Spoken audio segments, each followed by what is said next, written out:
Hi friends, कैसन बानी आप लोग। आशा करतनी कि आप सब स्वस्थ होखे, मस्त होखे। BH426 वीडियो चैनल पर आपके स्वागत बा। तो आज हमनी के खेलम जा अंताक्षरी हई हमार देवर। तो वीडियो के एंड तक बने रहे। वादा करतनी कि वीडियो बहुत अच्छा लगी रहे, लोग को बहुत मजा आई। शुरू करो। तो शुरू करो अंताक्षरी। लो हरी का नाम, हाला गुली बंद करो, करना है कुछ काम। बस चली बोली।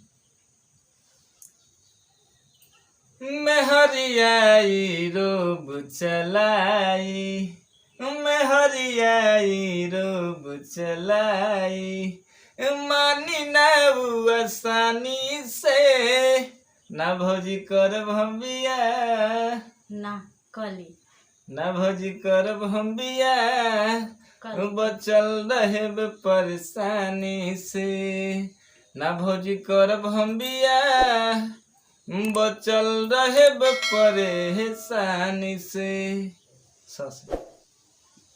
सुतील संघवा से जिया पे, सुतील संघवा से जिया पे, खटिया बिछाई के, सैया जी सैया जी सैया जी दिलवा मांगी ले, गमछा बिछाई के, सैया जी दिलवा मांगी ले, गमछा बिछाई के। खटिया के जमाना गई, गमछा बिछाई के। कसे कसे कौन गई, जल्दी गई। के कारस पूछी, के कारस पूछी, के कारस पूछी, कौना बात के बहला, कुछ तो जरूर बाटे, गड़बड़ घोटाला, कुछ तो जरूर बाटे, गड़बड़ घोटाला,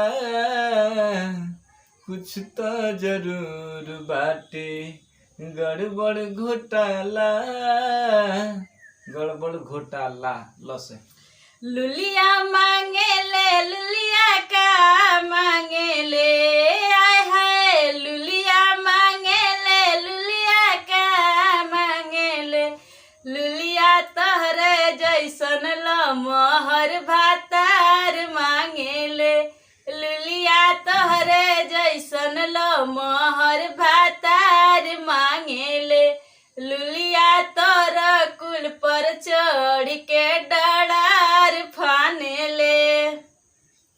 लस है, जल्दी करी। लस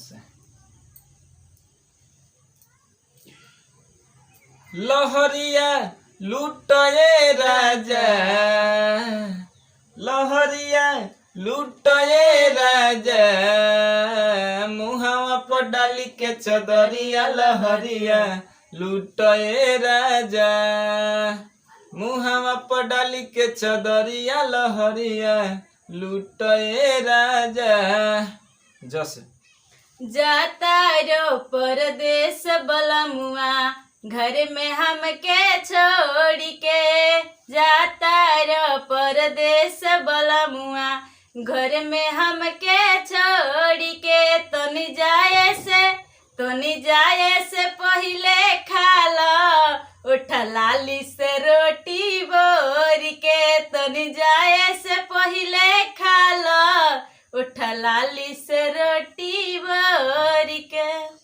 घर में सब्जी ना बनेले का, ठलाली से रोटी बोर के। कसे कसे कहवा से ले आए दिल के दवाई, कहवा से ले आए दिल के दवाई, कैसे दरा दियाई दिलवा के जाई, कहवा से ले आए दिल के दवाई, कैसे दरा दियाई दिलवा के जाई, कहवा से ले आई।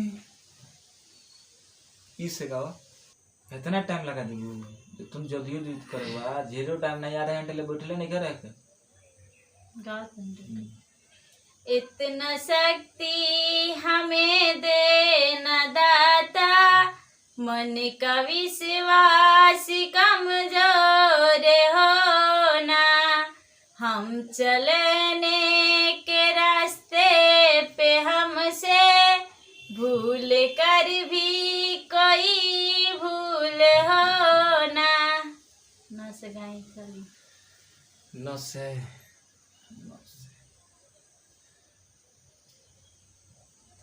नैहरे में करत रहू अतना तुमान हो, ससुर में जाके का भूला जइबू जान हो। नैहरे में करत रहू अतना तुमान हो, ससुर में जाके का भूला जइबू जान हो। नैहरे में करत रहू। तो नैहर में अकेले रहली करत रहली, जब मिल गलन तो लगे काम से करें का। तो चलिए thanks for watching my video. Video का अंतिम तक देखे खातिर बहुत बहुत धन्यवाद। तक वीडियो काफी लंबा हो गई बा, इसे वीडियो के आज रोक देले बन जा, फिर मिलते हैं जा अगले वीडियो में। हाँ, अगर रहुआ हमने के चैनल पर नया बने तो हमने के चैनल के सब्सक्राइब करी, BH 420 वीडियो से हमके सब्सक्राइब करके रखी और बेल आइकन दबा ली ताकि जैसे अगला वीडियो चढ़े आपको नोटिफिकेशन मिलत रहे। तो चलिए मिलते हैं अगले वीडियो में। ओके बाय बाय। बाय कर दो।